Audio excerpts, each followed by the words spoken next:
Mangesh encounter पर क्यों उठ रहे सवाल, क्यों और कैसे फंस गई यूपी एसटीएफ, सीसीटीवी पर क्यों साध ली चुप्पी। यूपी का सुल्तानपुर, जहां एक बड़ी डकैती कांड हुआ था, उसमें आरोपी था मंगेश यादव, जिसको पुलिस ने एनकाउंटर में ढेर कर डाला। इस एनकाउंटर के बाद यूपी के साथ साथ देश की राजनीति गर्मा गई है।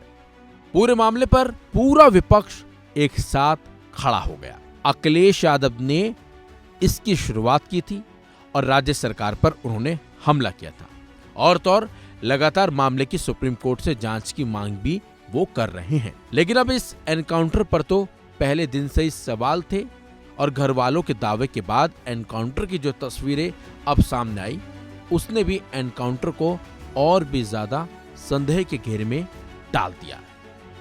मंगेश यादव एनकाउंटर से जुड़े कुछ ऐसे सवाल हैं जिनका जवाब अभी तक किसी को नहीं मिल पाया है।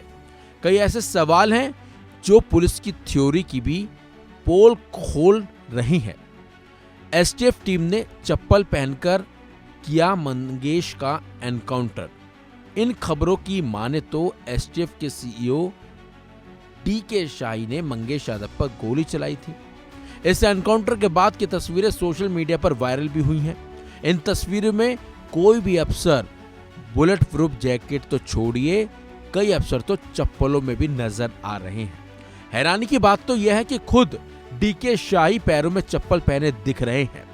इसके अलावा कई और पुलिसकर्मी भी स्लीपर्स और चप्पल में नजर आए। इतने बड़े आरोपी को पकड़ते समय पुलिस को ये कैजुअल रवैया अपने आप में सवाल खड़े करने वाला है। हैरानी की बात तो यह है कि मंगेश के पास हथियार कैसे और कहां से आए। सुल्तानपुर कांड से पहले मंगेश यादव के खिलाफ चोरी और लूट की 8 मुकदमे जो दर्ज हैं, इनमें से किसी भी मामले में मंगेश के गोली चलाने या फायरिंग करने के सबूत अभी तक नहीं मिले हैं। लेकिन एसटीएफ का दावा है कि मंगेश से 2 असले बरामद हुए हैं। ऐसे में सवाल ये उठता है कि मंगेश के पास अचानक से हथियार कहां और कैसे आ गए, जबकि परिजनों ने बड़ा दावा किया है और उन्होंने नजरअंदाज करते हुए एक बड़ी बात कही है। जी हां, मंगेश यादव की बहन ने दावा किया है कि सुल्तानपुर लूट में मंगेश का हाथ नहीं था, क्योंकि जब लूट हुई उस समय मंगेश उसके स्कूल में फीस जमा करने गया था। ऐसे में एसटीएफ ने स्कूल की सीसीटीवी फुटेज को क्यों नहीं खंगाला? पुलिस ने स्कूल में जाकर मंगेश की बहन के बयान की पुष्टि क्यों नहीं की कि 3 दिन पहले ही पुलिस उठाकर लेकर गई थी? मंगेश यादव की बहन की माने तो 2 सितंबर की रात को एसटीएफ ने घर पर छापा मारा था और मंगेश को पूछताछ के लिए वो अपने साथ ले गई थी।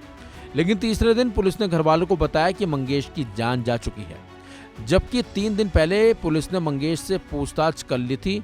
तो फिर सवाल उठता है कि एनकाउंटर की नौबत क्यों आई?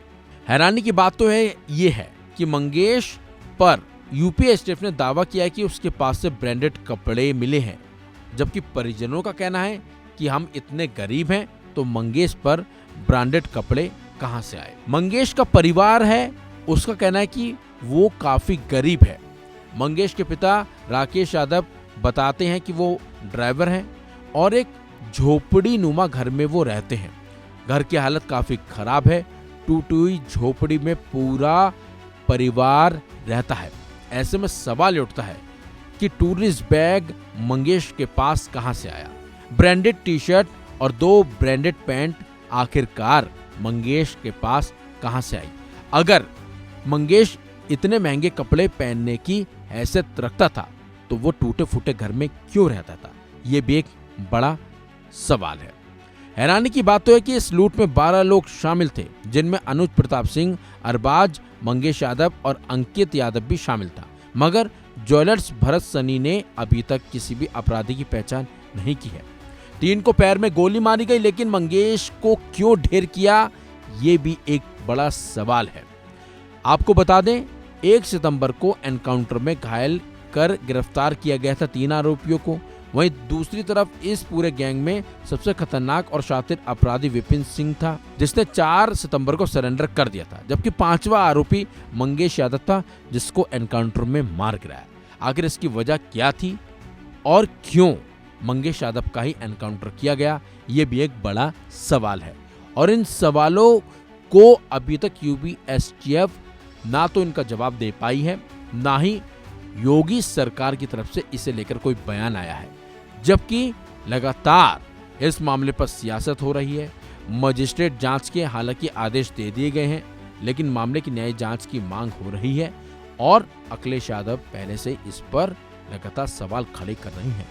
सवाल यही कर रहे हैं वो कि मंगेश यादव था, इसी वजह से उसका एनकाउंटर किया गया। फिलहाल देखना होगा कि जांच में क्या कुछ खुलासा होता है। इस खबर में बस इतना ही। अपडेट्स के लिए बने रहिए वन इंडिया हिंदी के साथ।